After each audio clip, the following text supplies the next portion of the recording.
Hello everyone, very good morning and welcome to our YouTube channel that is Concept Builder for UPSC and MPSC. आजच्या न्यूजपेपरमधील जे काही important articles असतील prelims आणि मेन्सच्या पर्स्पेक्टिव्हने आपण ते आज डिस्कस करूया. फर्स्ट आर्टिकलचा कंटेक्स्ट काय आहे की रिसेंटली इंडियाचे जे प्राईम मिनिस्टर आहेत ऑनरेबल नरेंद्र मोदी यांनी काय केलेलं आहे, मॉरिशियस जी इंडियन ओशनमध्ये वन ऑफ द कंट्री आहे, आयलंड नेशन आहे, तर त्या ठिकाणी काय करण्यात आलेलं आहे, भेट देण्यात आलेली आहे.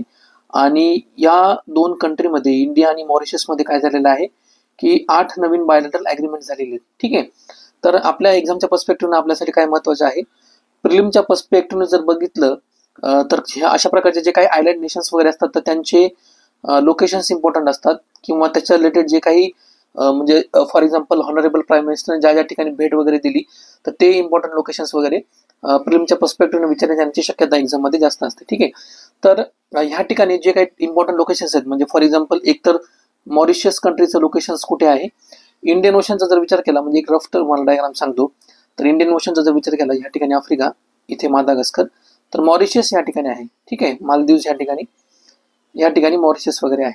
ठीक आहे, लक्षात आलं तुम्हाला, इथे श्रीलंका.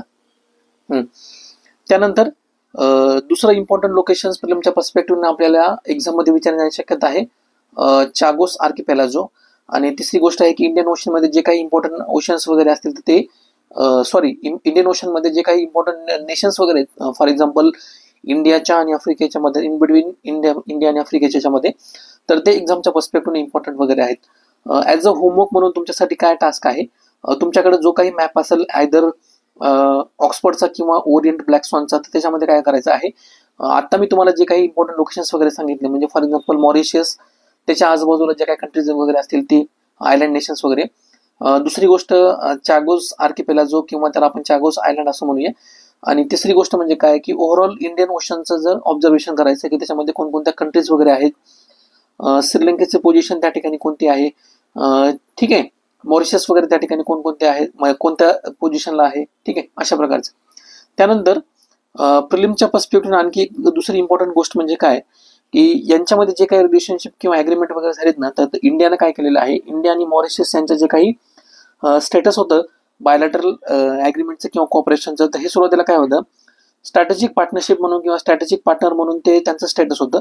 तर ते एलिव्हेट करून त्यांनी काय केलेलं आहे, एनहान्स स्ट्रॅटेजिक पार्टनर म्हणून ते स्टेटस त्याच्यामध्ये एलिव्हेट केलेलं आहे. तर बेसिकली एनहान्स स्ट्रॅटेजिक पार्टनरशिप म्हणजे काय असतं माहिती का, म्हणजे फॉर एक्झाम्पल जर आपण विचार केला, एक्झाम्पलच्या मार्फत जर बघितलं, इंडिया आणि जपानमध्ये सुरुवातीला म्हणजे 2014ला त्यांचं जे काही स्टेटस होतं ना, ते सुद्धा काय केलं होतं, स्ट्रॅटेजिक पार्टनरशिप पासून एनहान्स स्ट्रॅटेजिक पार्टनरशिपमध्ये एनहान्स किंवा त्याला एलिव्हेट करण्यात आलं होतं. आता ह्या एलिव्हेशनमुळे काय होतं किंवा हे स्टेटस किंवा डेझिग्नेशन चेंज झाल्यामुळे काय होतं की आधीचे जे काही एरिया ऑफ कोऑपरेशन किंवा कोलॅबरेशन असतील म्हणजे फॉर एक्झाम्पल डिफेन्स, इकॉनॉमिक किंवा रिजनल सिक्युरिटी ऑफ कोऑपरेशन, एक तर याच्यामध्ये काय होतं की स्ट्रक्चरल चेंज होतो. ठीक आहे, म्हणजे याच्यामध्ये काय होतं की बायोलॅटरल मिनिस्ट्रल मीटिंग्स वगैरे असतील किंवा जे काही कोऑपरेशन्स वगैरे असतील त्याच्यामध्ये प्रॉपर स्ट्रक्चर आणि प्लॅनिंग याच्यामध्ये इन्व्हॉल्व होते. दुसरी गोष्ट म्हणजे काय की जे काही रिलेशनशिप्स आहेत तर त्याच्यामध्ये डिपनिंग होते, म्हणजे एरिया ऑफ कोऑपरेशन जे आहेत, म्हणजे फॉर एक्झाम्पल स्ट्रॅटेजिक पार्टनरशिप म्हणलं किंवा इकॉनॉमिक कोऑपरेशन किंवा डिफेन्स कोऑपरेशन म्हणलं, म्हणजे सुरुवातीला फक्त काय व्हायचं की दोन कंट्रीजमध्ये जॉईंट एक्सरसाइज वगैरे व्हायची डिफेन्सच्या बाबतीनं, म्हणजे पर्स्पेक्टिव्हचा विचार केला.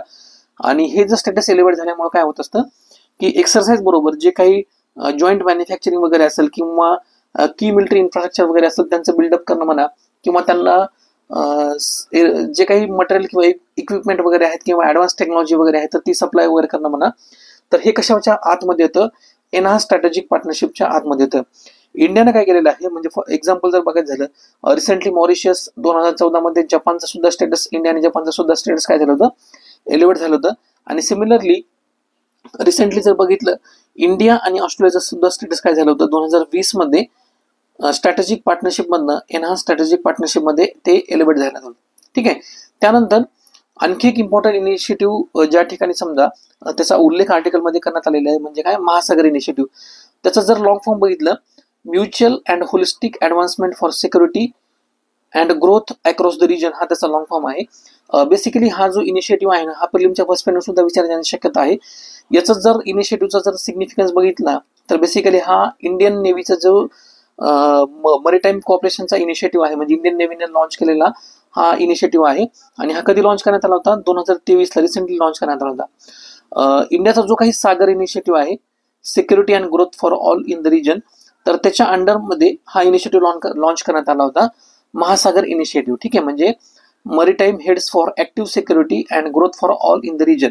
आता याच्यामध्ये आपल्याला नावानं लक्षात येतं मरीटाईम हेड्स म्हणजे काय, की जे काही वेगवेगळ्या इंडियन ओशनमध्ये कंट्रीज आहेत, म्हणजे फॉर एक्झाम्पल बांगलादेश असेल, मालदीव असेल, श्रीलंका, मॉरिशियस, केनिया, टांझानिया किंवा अदर जे काही की प्लेयर्स वगैरे असतील इंडियन ओशनमध्ये, तर त्यांना त्यांची काय करायचं, एक बाय युनिट त्यांची मीटिंग वगैरे होत असते. ठीक आहे, म्हणजे काय की एक प्लॅटफॉर्म आहे, त्या प्लॅटफॉर्ममध्ये डिफरंट कंट्रीजला जे काही रिजनल सिक्युरिटीबद्दल इश्यूज वगैरे असतील किंवा कोऑपरेशन्स वगैरे असतील किंवा जे काही डिफरंट चॅलेंजेस वगैरे असतील विथ रिस्पेक्ट टू द मरीटाईम, तर ते काय करायचे, ह्या बाय अॅन्युअल कॉन्फरन्समध्ये किंवा प्लॅटफॉर्ममध्ये डिस्कस करायचे. त्यालाच काय म्हणतात, महासागर इनिशिएटिव्ह असं म्हणतात. ठीक आहे, म्हणजे प्रिलिमच्या पर्स्पेक्टिव्ह लक्षात आलं. एक तर ह्या आर्टिकलमध्ये इम्पॉर्टंट काय गोष्टी आहेत प्रिलिमच्या पर्स्पेक्टिव्हनं, लोकेशन्स डिटेलमध्ये मी तुम्हाला आपला जो मॅपिंगचा इनिशिएटिव्ह त्याच्यामध्ये सुद्धा डिस्कस करणार आहे. त्याच्यामुळे ह्या ठिकाणी लोकेशन्स ते डिटेलमध्ये प्रोव्हाइड करण्यात आलेलं नाही. दुसरी गोष्ट म्हणजे काय की एनहान्स स्ट्रॅटेजिक पार्टनरशिपचं बेसिकली एक्झॅक्टली मिनिंग काय असतं, आणि तिसरी गोष्ट म्हणजे काय की महासागर इनिशिएटिव्ह. ठीक आहे, तर ह्या तीन गोष्टी प्रिलिमच्या पर्स्पेक्टिव्ह इम्पॉर्टंट आहे. मेन्सच्या पर्स्पेक्टिव्ह जर विचार केला तर याच्यामध्ये ज्या काही बायोलॅटरल ॲग्रीमेंट झाले, जसं मी तुम्हाला सांगितलं की इंडिया आणि मॉरिशसमध्ये रिसेंटली 8 ॲग्रीमेंट साईन झालेले आहेत, म्हणजे वेगवेगळ्या सेक्टरमध्ये. म्हणजे फॉर एक्झाम्पल इन्फ्रास्ट्रक्चर असेल तर इन्फ्रास्ट्रक्चरमध्ये काय करणार भारत, इंडिया त्यांना काय करणार, त्यांची जी काही नवीन पार्लमेंट बिल्डिंग आहे तर ती बिल्डअप करण्यासाठी त्यांना फायनान्शियल असिस्टन्स ते प्रोव्हाइड करणार. त्यानंतर त्याचबरोबर ते काय करणार आहे, तिथले जे काही सिव्हिल सर्वंट्स वगैरे आहेत त्यांच्या ऍडमिनिस्ट्रेशनमध्ये, तर त्यांना ट्रेनिंग वगैरे प्रोव्हाइड करणार आहे येणाऱ्या 5 वर्षामध्ये. तर हे झालं इन्फ्रास्ट्रक्चर आणि डेव्हलपमेंटच्या पर्स्पेक्टिव्हनं. दुसरं एरिया ऑफ कोऑपरेशन आहे इकॉनॉमिक कोऑपरेशनच्या पर्स्पेक्टिव्हनं जर बघितलं तर त्यांचे जे काही फायनान्सचे प्रोजेक्ट्स वगैरे आहेत तर त्याच्यामध्ये आपण काय करणार आहोत, नॅशनल करन्सीजमध्ये क्रॉस बॉर्डर ट्रान्झॅक्शन करण्यासाठी आपण त्यांना ॲग्रीमेंट फॅसिलिटेट करणार आहोत. आणि दुसरी गोष्ट म्हणजे काय, तिथलं जे काही मीडियम स्मॉल जे काही एंटरप्राइजेस वगैरे असतील किंवा सेक्टर्स वगैरे असतील तर त्यांच्यामध्ये सुद्धा काय करणार आहोत, कोऑपरेशन त्याच्यामध्ये वाढवणार आहोत. तिसरी गोष्ट याच्यामध्ये काय सांगितलेली आहे ॲग्रीमेंटमध्ये, सिक्युरिटी आणि मरीटाईमच्या पर्स्पेक्टिव्हनं इंडिया काय करणार आहे, म्हणजे तिथलं जे काही मॉरिशसचं कोस्ट गार्ड आहे तर त्यांना पोलीस अकॅडमी एस्टॅब्लिश करण्यासाठी म्हणा किंवा त्यांचं कोस्ट गार्डचं डेव्हलपमेंट करण्यासाठी त्यांना जे काही इक्विपमेंट असतील किंवा जे काही नवीन क्रूज वगैरे असतील तर ते सप्लाय करण्यासाठी याच्यामध्ये अग्रीमेंट करण्यात आलेलं आहे. याच्यामुळे काय होतं माहिती आहे का, एक तर याच्यामध्ये सिक्युरिटीच्या रिलेटेड जी काही इन्फॉर्मेशन वगैरे ती प्रोव्हाइड केली जाते. मॉरिशियसचा सिग्निफिकन्स जर बघितला म्हणजे आर्टिकलमध्ये किंवा ओव्हरऑल जर समजा क्वेश्चनचा जर ट्रेंड बघितला युपीएससी एक्झाम मध्ये, आपल्याला काय विचार जाण्याची शक्यता आहे, मॉरिशसचं जे लोकेशन आहे ना इंडियन ओशन मध्ये, तर हे स्ट्रॅटेजिकली इम्पॉर्टंट लोकेशन्स आहे. त्याचं स्ट्रॅटेजिकली इम्पॉर्टंट लोकेशन्स काय आहे, कारण खूप मोठ्या प्रमाणामध्ये इथनं sea lanes of communication pass होत असतात. म्हणजे काय की ट्रेडचा जो रूट आहे ना तो इथनं पास होत असतो, इंटरनॅशनल ट्रेड वगैरे आहे. दुसरी गोष्ट म्हणजे काय की चायनाच्या ज्या काही ऍक्टिव्हिटीज वगैरे आहेत, ठीक आहे, म्हणजे चायनाचा स्टिंग ऑफ पल्स जे काही त्यांचं प्रोग्राम वगैरे आहे ज्याच्यामधनं काय करता येते की इंडियन ओशन मध्ये जे काही स्ट्रॅटेजिक लोकेशन्स वगैरे आहेत तर त्या ठिकाणी त्यांचा बेस एस्टॅब्लिश करण्याचा प्रयत्न आहे. तर त्या दृष्टीने सुद्धा इंडियाला मॉरिशसचं कॉपरेशन हे सिक्युरिटी आणि मरीटाईमच्या पर्स्पेक्टिव्ह इम्पॉर्टंट आहे. त्यानंतर तिसरी इम्पॉर्टंट जे काही अग्रीमेंट याच्यामध्ये आहे टेक्नॉलॉजिकल आणि स्ट्रॅटेजिक एक्सपान्शनच्या पर्स्पेक्टिव्हनं, जसं मी तुम्हाला सांगितलं की इंडिया आणि मॉरिशसमध्ये जे काही एनहान्स स्ट्रॅटेजिक पार्टनरशिप ती एलिव्हेट झालेली आहे, तर त्या पर्स्पेक्टिव्हने एरिया ऑफ कॉपरेशन सुद्धा याच्यामध्ये वाढलेले आहेत. म्हणजे for example space, artificial intelligence, digital health, cyber security किंवा ओशन इकॉनॉमी यांच्यामध्ये सुद्धा कॉपरेशन काय होणार आहे, एक्सपांड होणार आहे. त्यानंतर चौथा एक इम्पॉर्टंट म्हणजे नेक्स्ट याच्यामध्ये इम्पॉर्टंट डायमेन्शन्स काय सांगितलेलं आहे, तिथला जो चॅगोस आयलंड आहे, जसं मी तुम्हाला सांगितलं इंडिया त्याला काय करतं की सपोर्ट करतं, म्हणजे मॉरिशसचा जो काही स्टँड आहे तर त्याला इंडियाचा सपोर्ट आहे. एक्झॅक्टली इश्यू काय आहे माहिती का, हा जो चॅगोस आयलंड जो आहे ना हा सुरुवातीला काय होता की मॉरिशसचा पार्ट होता. म्हणजे 1968ला ज्या वेळेस मॉरिशसला इंडिपेंडन्स भेटलं तर त्या इंडिपेंडन्सच्या आधी मॉरिशस काय होतं की युनायटेड किंगडमची ही कॉलोनियल टेरिटरी होती. ठीक आहे, युनायटेड किंगडमनं काय केलं 1965ला म्हणजे मॉरिशसला इंडिपेंडन्सच्या आधी जो त्यांचा जो चागोस आर्किपेलागोचा पार्ट आहे तो त्यांनी काय केला माहिती का की त्यांच्यापासून वेगळा केला आणि तो हँडओव्हर केला युनायटेड स्टेटला. ठीक आहे, म्हणजे युएसला तो हँडओव्हर केला. आता हा हँडओव्हर केल्यामुळे काय झालं माहितीये का, युएसनं त्या ठिकाणी काय केलं की मिलिटरी बेस एस्टॅब्लिश केला. ठीक आहे, मिलिटरी बेस एस्टॅब्लिश केला. त्यानंतर तिथले जे काही रेसिडेंट्स वगैरे होते, म्हणजे जे काही नेटिव्ह वगैरे होते मॉरिशसचे, त्यांनी काय केलं, फोर्सिबली त्या ठिकाणी रिमूव्ह केलं इन बिटवीन 1968 टू 1973. ठीक आहे. हे रिटर्न करण्यासाठी, म्हणजे हा जो त्यांचा क्लेम आहे मॉरिशसचा चॅगोस आर्किपेलाजिओ, तर तो क्लेम करण्यासाठी त्यांनी काय केलं की 2019ला, म्हणजे त्याच्या आधीच त्यांनी काय केलं होतं, इंटरनॅशनल कोर्ट ऑफ जस्टिसमध्ये युनायटेड किंगडमच्या अगेन्स्ट एक पिटिशन फाईल केलं होतं. आणि 2019ला इंटरनॅशनल कोर्ट ऑफ जस्टिसनं काय केलं, त्यांच्या बाजूनं म्हणजे मॉरिशसच्या बाजूनं जजमेंट पास केलं आणि असं सांगितलं, युनायटेड किंगडमला असं सजेस्ट करण्यात आलं किंवा त्यांना अशी ऑर्डर देण्यात आली की हा जो पार्ट आहे चॅगोस आर्किपेलाजोचा, तर तो मॉरिशसचा आहे आणि त्यांना तो रिटर्न करण्यात यावा. ठीक आहे. पण तुम्हाला माहिती आहे की युनायटेड किंगडम हा युनायटेड नेशन सिक्युरिटी काउन्सिलचा परमनंट मेंबर आहे, P5 मेंबर आहे आणि त्यांच्याकडे व्हेटो पॉवर वगैरे आहे. मग अशा प्रकारे त्यांनी काय केलं, व्हेटो पॉवरचा यूज करून त्यांनी जे काही डिसिजन्स वगैरे होते त्यांना ते नॉन कम्प्लायन्स करण्याचं त्यांनी ठरवलं. आणि हा रिसेंटली जो आयलंड आहे हा म्हणजे युनायटेड किंगडमकडेच आहे, म्हणजे US कडे त्याचं हँडओव्हर त्यांनी केलेलं आहे, म्हणजे त्या ठिकाणी US चा काय आहे की मिलिटरी बेस आहे. मग ह्या इश्यूला सुद्धा इंडिया काय करतं की मॉरिशसचा जो स्टँड आहे तर त्याला सपोर्ट करतं. ठीक आहे. म्हणजे हे इम्पॉर्टंट आपण डायमेन्शन्स याच्यामध्ये डिस्कस केले की ज्या काही डिफरंट ॲग्रीमेंट वगैरे झाल्या होत्या इन्फ्रास्ट्रक्चर अँड डेव्हलपमेंटमध्ये, इकॉनॉमिक कॉपरेशन्स असेल, सिक्युरिटी आणि मॅरिटाइम्स असेल, त्याच्यानंतर टेक्नॉलॉजी आणि स्ट्रॅटेजिक कॉपरेशन्स वगैरे असेल, आणि चॅगोस आर्किपेलाजोचा जो काही इश्यू वगैरे असेल तर त्या ठिकाणी इंडियाने त्याला काय केलेलं आहे, सपोर्ट वगैरे केलेला आहे. मेन्सच्या पर्स्पेक्टिव्हनं आणखी एक इम्पॉर्टंट गोष्ट फिल्मच्या पर्स्पेक्टिव्हने इम्पॉर्टंट आहे, त्यांनी इंडिया आणि मॉरिशस जे काही कॉपरेशन किंवा ॲग्रीमेंट झालेले आहेत, तर त्या ठिकाणी प्राईम मिनिस्टर मोदी यांनी काय केलेलं आहे, Atal Bihari Vajpayee institute of public service and innovation त्या ठिकाणी त्यांचं इनॉग्रेशन केलेलं आहे. एक्झाममध्ये अशा प्रकारचे चान्सेस वगैरे की recently Atal Bihari Vajpayee institute of public service and innovation, तर हे आयदर कोणत्या कंट्रीमध्ये एस्टॅब्लिश करण्यात आलेलं आहे किंवा कोणत्या कंट्रीत त्यांच्या बायोलॅटरल ॲग्रीमेंटमध्ये ही गोष्ट न्यूजमध्ये आलेली आहे. तर अशा प्रकारचे क्वेश्चन विचारले जाण्याची शक्यता आहे. मेन्सच्या पर्स्पेक्टिव्ह जर विचार केला, जसं मी तुम्हाला सांगितलं की मॉरिशसचा जो काही सिग्निफिकन्स आहे तर हा मरीटाईम आणि स्ट्रॅटेजिक सिग्निफिकन्स इंडियाला आहे, कारण इंडियन ओशनमध्ये तो इम्पॉर्टंट की प्लेअर आहे. मग त्याच्यामुळे अशा प्रकारचे क्वेश्चन विचारण्याची शक्यता असते की चायनाचा जो काही इन्क्रीजिंग प्रेझेन्स आहे इंडियन ओशनमध्ये, तर तो इंडियाच्या फॉरेन पॉलिसीला, म्हणजे कशा प्रकारे जो इंडियाची जी फॉरेन पॉलिसी आहे किंवा स्ट्रॅटेजिक शिफ्ट आहे तर त्याला अफेक्ट करतो. आणि इंडियाचा रिस्पॉन्स कशा पद्धतीने आहे, म्हणजे इंडिया कशा पद्धतीने ऍक्ट करतं रिजनल कोऑपरेशन म्हणा किंवा रिजनल पार्टनरशिप बिल्ड वगैरे करण्यापासून, तर तो डिस्कस करा. अशा पद्धतीने क्वेश्चन विचारण्याची शक्यता आहे. एसेच्या पर्स्पेक्टिव्ह जर आपण बघितलं, म्हणजे सिमिलरली हा इश्यू ज्यावेळेस आपण एसेमध्ये इंटरनॅशनल डायमेन्शन्स लिहितो, म्हणजे फॉर एक्झाम्पल डिप्लोमॅसी कशा पद्धतीनं एक पॉझिटिव्ह रोल त्या ठिकाणी प्ले करते, किंवा इंडियाचे जे काही स्ट्रॅटेजिक इंटरेस्ट असतील किंवा रिजनल कोऑपरेशन असेल तर त्याच्यामध्ये डिप्लोमॅसी इफेक्टिव्हली कसा रोल प्ले करते, तर तुम्ही त्या ठिकाणी काय करू शकता, इंडिया आणि मॉरिशसचं ज्या काही ॲग्रीमेंट वगैरे झाले तर त्याचे एक्झाम्पल्स त्या ठिकाणी प्रोव्हाइड करू शकता. किंवा सिमिलरली जर आपल्याला अशा पद्धतीनं एक्झाम्पल प्रोव्हाइड करायचं असेल की इंडियाचा जो काही सॉफ्ट पॉवर असेल फॉरेन पॉलिसीमध्ये तो कशा पद्धतीने ऍक्ट होतो, तर ह्या पद्धतीने सुद्धा तुम्ही काय करू शकता, इंडिया आणि मॉरिशसमध्ये जे काही डेव्हलपमेंटल ॲग्रीमेंट झालेले आहेत किंवा बाकीचे जे काही आयलंड नेशन्स आहेत इंडियन ओशनमध्ये त्यांच्याबरोबर जे काही डेव्हलपमेंटल किंवा ह्युमॅनिटेरियन असिस्टन्स इंडिया जे प्रोव्हाइड करतं, तर ते सुद्धा डायमेन्शन्स तुम्ही काय करू शकता, फॉरेन पॉलिसीमध्ये सॉफ्ट पॉवरचा यूज कशा पद्धतीने केला जातो, तर त्या पद्धतीने सुद्धा तुम्ही या आर्टिकलचा कंटेक्स्ट एसेमध्ये सुद्धा यूज करू शकता. ठीक आहे. त्यानंतर नेक्स्ट आपला आर्टिकल आहे, बेसिकली हे आर्टिकल काय रीड करतं, ह्या आर्टिकलचा कंटेक्स्ट काय की रिसेंटली जे काही युएसच्या जे ट्रेड पॉलिसीमध्ये जे काही शिफ्ट वगैरे होत आहेत आणि फॉरेन डायरेक्ट इन्व्हेस्टमेंटमध्ये जे काही रिसेंट आपल्याला म्हणजे इंडियामधनं जे काही आउटग्रोथ बघायला मिळते, म्हणजे इंडियामधनं FDIचं जे काही आउटफ्लो बघायला मिळतो, तर ह्या कंटेक्स्टमध्ये इंडिया कशा पद्धतीनं हे, म्हणजे याला त्यांनी ऑथरनं काय म्हणलेलं आहे, ग्लोबल इकॉनॉमिक शिफ्ट म्हणलेलं आहे. ठीक आहे, ग्लोबल इकॉनॉमिक शिफ्ट. तर ह्या ग्लोबल इकॉनॉमिक शिफ्टमध्ये एकतर काय, FDIचं कंट्रीजमधनं आउटफ्लो होणं, म्हणजे इंडियासारख्या कंट्रीजमधनं FDI काढून घेणं, ज्या काही फॉरेन कंपनीज वगैरे तर त्यांनी जी काही इन्व्हेस्टमेंट केली होती. आणि दुसरी गोष्ट म्हणजे काय की युएसच्या ट्रेड पॉलिसीचा जो काही इम्पॅक्ट वगैरे होतंय, त्यांचे जे काही ट्रेड सँक्शन्स वगैरे, तर अशा ग्लोबल इकॉनॉमिक शिफ्टमध्ये इंडिया कशा पद्धतीनं, समजा इंडियाकडे कोणकोणते ऑप्शन्स वगैरे आहेत किंवा इंडिया कशा पद्धतीनं नेव्हिगेट करू शकतं, ह्या आर्टिकलचा याच्यामध्ये रेफरन्स सांगण्यात आलेला आहे. ठीक आहे. तर पहिला पॉईंट याच्यामध्ये काय मेन्शन करण्यात आलेला आहे की हाय टॅरिफ. तर बेसिकली युएसएनं जे काही म्हणजे डिफरंट कंट्रीज आहेत, म्हणजे फॉर एक्झाम्पल इंडिया वगैरे म्हणतात, त्यांच्या इम्पोर्टवर जे काही हाय टॅरिफ इम्पोज वगैरे केलेले आहेत.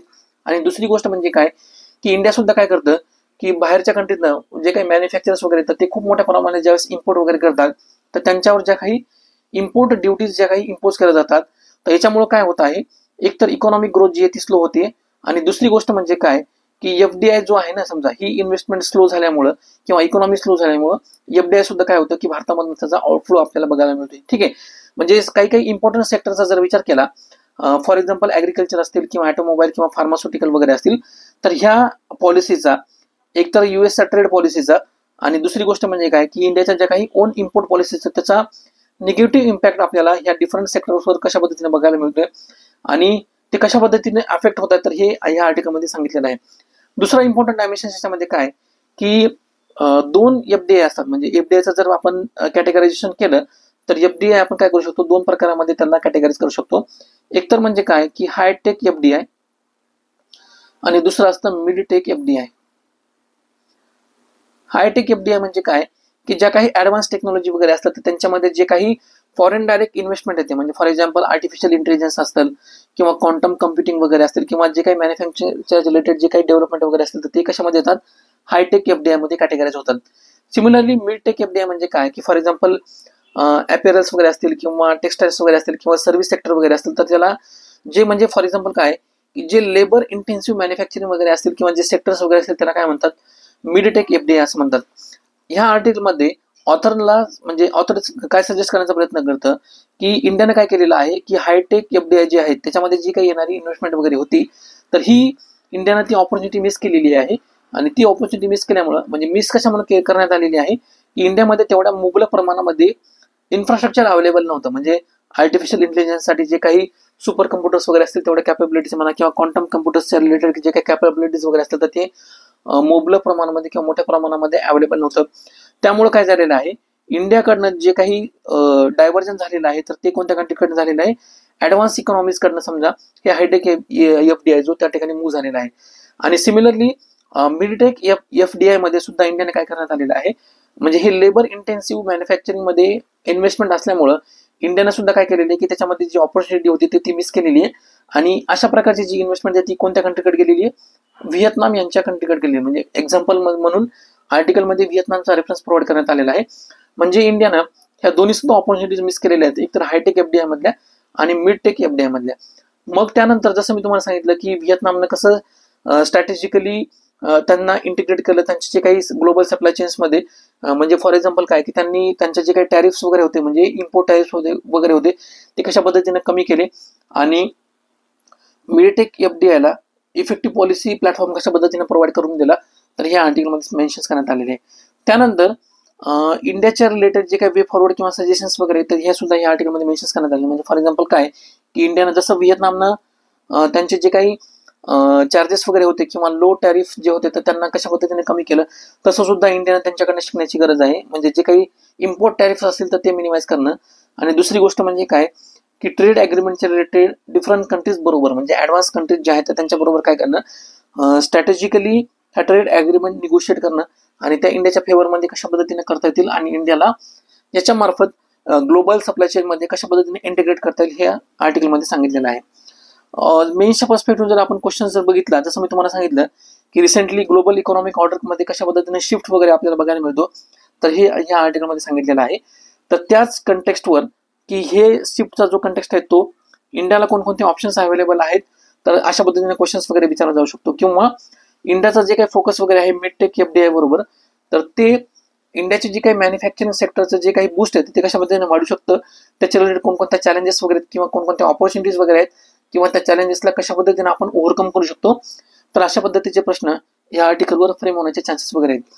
आन्सर रायटिंगमध्ये तुम्हाला सबस्टॅन्शिएशन करण्यासाठी म्हणजे तुमचे जे काही डायमेन्शन्स वगैरे आहेत तर त्या पद्धतीने सबस्टॅन्शिएशन करण्यासाठी केस स्टडीज प्रोव्हाइड करण्यात आलेले आहेत.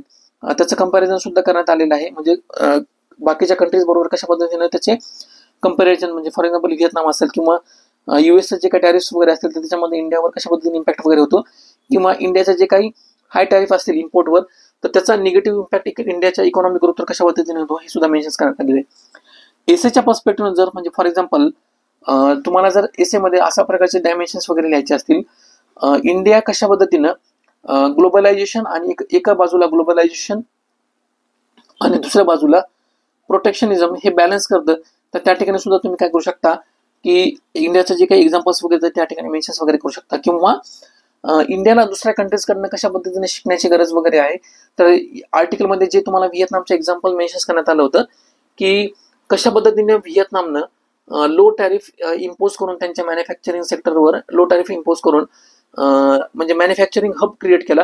तशा पद्धतीने सुद्धा इंडिया काय करू शकतं की इंडिया लर्न करू शकतं आणि ते टॅरिफ वगैरे कमी करून एक नेक्स्ट मॅन्युफॅक्चरिंग हब म्हणून ते इमर्ज होऊ शकतं. तर हे सुद्धा काय करू शकता तुम्ही की ज्यावेळेस आपल्याला फॉरेन कंट्रीजकडे शिकण्याची गरज असते, अशा प्रकारचे एक्झाम्पल सुद्धा तुम्ही एसेमध्ये मेन्शन्स वगैरे करू शकता. ठीक आहे. त्यानंतर ह्या ठिकाणी एक्सपेक्टेड कन्क्लुजन प्रोव्हाइड करण्यात आलेलं आहे. एक्सपेक्टेड कन्क्लुजन मध्ये जसं मी तुम्हाला सांगितलं वे फॉरवर्ड तोच सजेस्ट करण्यात आलेला आहे की टॅरिफ रिड्यूस करायचं, FDI मिड टेक सेक्टरमध्ये कशा पद्धतीने अट्रॅक्ट करायचं, किंवा जे काही अग्रीमेंट्स वगैरे ट्रेड अग्रीमेंट हे कशा पद्धतीनं ऍडव्हान्स कंट्रीज बरोबर ते निगोशिएशन करायचे. ठीक आहे. त्यानंतर नेक्स्ट आपला आर्टिकल आहे विश्वगुरु India to do list. Basically ह्या आर्टिकलचा कंटेक्स्ट काय म्हणजे आर्टिकलचा जर सिग्निफिकन्स बघितलं ना तर वेगवेगळे याच्यामध्ये काय करण्यात आले डायमेन्शन्स प्रोव्हाइड करण्यात आलेले आहेत. एसीच्या पर्स्पेक्टिव्हनं म्हणजे खूप इम्पॉर्टंट आर्टिकल आहे. ठीक आहे. म्हणजे याच्यामधले जे काही डायमेन्शन्स वगैरे म्हणजे फॉर एक्झाम्पल इंडियाचा जो काही रोल असेल पीस किपिंग मिशन्समध्ये म्हणा, सॉफ्ट पॉवर आणि डिप्लोमॅसीमध्ये म्हणा, ठीक आहे, किंवा जो काही इकॉनॉमिक आणि स्ट्रॅटेजिक बेनिफिट समजा इंडिया कशा पद्धतीने अचीव वगैरे करू शकतं, तर हे सगळे डायमेन्शन्स तुम्ही काय करू शकता मेन्सच्या पर्स्पेक्टिव्ह ज्यावेळी समजा इंडिया स्पेसिफिक जर क्वेश्चन्स वगैरे आला म्हणजे how India can become a developed country bye 2047, तर त्यावेळेस तुम्ही काय करू शकता की हे प्रकारचे डायमेन्शन्स तुम्ही मेन्शन्स वगैरे करू शकता. आर्टिकलमध्ये काय करण्यात आलेलं आहे डिफरंट जे डायमेन्शन्स आहेत म्हणजे फॉर एक्झाम्पल स्ट्रॅटेजिक ऑटोनॉमी असेल, कशा पद्धतीने इंडिया मेंटेन करतं की जसं रशिया आणि वेस्ट, रशिया बरोबर पण आणि जे काही US आणि ॲडव्हान्स कंट्रीज आहेत वेस्टमध्ये त्यांच्याबरोबर कशा पद्धतीनं अलाईन होतं. त्यानंतर जे काही पीस मेडिएटर म्हणून तो युक्रेनमध्ये कशा पद्धतीनं रोल इम्पॉर्टंट प्ले वगैरे करू शकतो. मग त्या ठिकाणी जे काही पीस किपिंग मिशन्स वगैरे आहेत तर इंडिया त्या ठिकाणी कशा पद्धतीनं ट्रूप वगैरे प्रोव्हाइड करू शकतो. आणि हे ट्रूप प्रोव्हाइड केल्यानंतर इंडियाचा जो काही रोल आहे म्हणजे रिजनल सिक्युरिटी प्रोव्हायडरपासून ग्लोबल सिक्युरिटी प्रोव्हायडर पर्यंत तो कशा पद्धतीने एनहान्स करू शकतो, तर हे आर्टिकलमध्ये मेन्शन्स करण्यात आलेले. हा जो इम्पॉर्टंट इनिशिएटिव्ह आहे म्हणजे युनायटेड नेशन पीस किपिंगमध्ये कशा पद्धतीनं युक्रेनच्या पर्स्पेक्टिव्हनं तो इश्यू रिझॉल्व्ह करण्यासाठी इंडिया मदत करू शकतं. तर त्याच्या पर्स्पेक्टिव्हनं सिमिलरली पंडित जवाहरलाल नेहरूनं म्हणजे 1950s मध्ये साऊथ कोरियामध्ये कशा पद्धतीनं पीस किपिंग मिशन पाठवून किंवा एस्टॅब्लिश करून तर त्यांचा जो काही स्टान्स वगैरे तो एलिव्हेट वगैरे केला होता. ठीक आहे. त्यानंतर आणखी काही इम्पॉर्टंट डायमेन्शन्स याच्यामध्ये इम्पॉर्टंट आहेत म्हणजे फॉर एक्झाम्पल काय की जसं मी तुम्हाला सांगितलं की पीस किपिंग मिशन्स वेगवेगळ्या कंट्रीजमध्ये जे काही कन्फ्लिक्ट ड्रोन कंट्रीज वगैरे आहेत त्या ठिकाणी एस्टॅब्लिश वगैरे करून त्या ठिकाणी एस्टॅब्लिश झाल्यानंतर इंडियाच्या ज्या काही टेक्नॉलॉजीज वगैरे आहेत म्हणजे for example surveillance related technology असतील किंवा ड्रोन्स रिलेटेड किंवा सायबर कॅपेबिलिटीज वगैरे असतील, तर ह्या कॅपेबिलिटीजचा यूज करून इंडिया कशा पद्धतीनं त्यांच्यामध्ये निगोशिएशन करू शकतं किंवा त्यांचा जो काही डिस्प्यूट वगैरे तो सॉल्व्ह वगैरे करू शकतं. तर याच्यामध्ये सुद्धा काय दिसतं की इंडियाच्या ज्या काही डिफेन्स कॅपेबिलिटीज आहेत किंवा मिलिटरीची जे काही डिप्लोमॅसी वगैरे आहे तर ती कशा पद्धतीने आपण एलिव्हेट करू शकतो ह्या आर्टिकलमध्ये मेन्शन करण्यात आलेलं आहे. एक्झाम्पलमध्ये जसं मी तुम्हाला सांगितलं एक्झाम्पल आणि केस स्टडी सुद्धा याच्यामध्ये प्रोव्हाइड करण्यात आले आहेत. 1953 मध्ये पंडित जवाहरलाल नेहरूंनी युनायटेड नेशन पीस किपिंगच्या मिशनच्या अंतर्गत कोरियामध्ये कशा पद्धतीनं इम्पॉर्टंट रोल प्ले केला होता ते सुद्धा सांगितलेलं आहे. किंवा एक्सपेक्टेड इंडिया कशा पद्धतीने युक्रेनमध्ये पीस किपिंग मिशन सेंड करून त्यांची जी काही पार्टनरशिप आहे किंवा कॅपेबिलिटीज आहे from regional to global power ती कशा पद्धतीने एलिव्हेट करू शकते हे त्याच्यामध्ये मेन्शन करण्यात आलेलं आहे. त्यानंतर बाकीचे जे काही डायमेन्शन्स आहेत India United Nation peace keeping contribution कशा पद्धतीनं आतापर्यंत इंडियाने वर्ल्ड वाईड केलेलं आहे आफ्रिकेमध्ये म्हणा किंवा मिडल ईस्टमध्ये म्हणा, आणि strategic alignment with global stability म्हणजे इंडिया कशा पद्धतीनं फ्रेंडली रिलेशन मेंटेन करतं आणि स्ट्रॅटेजिक ऑटोनॉमी मेंटेन करण्याचा प्रयत्न करतं सिमिलरली विथ बोथ कंट्रीज म्हणजे at a time simultaneously with both countries that is west countries and eastern countries that is Russia. ठीक आहे.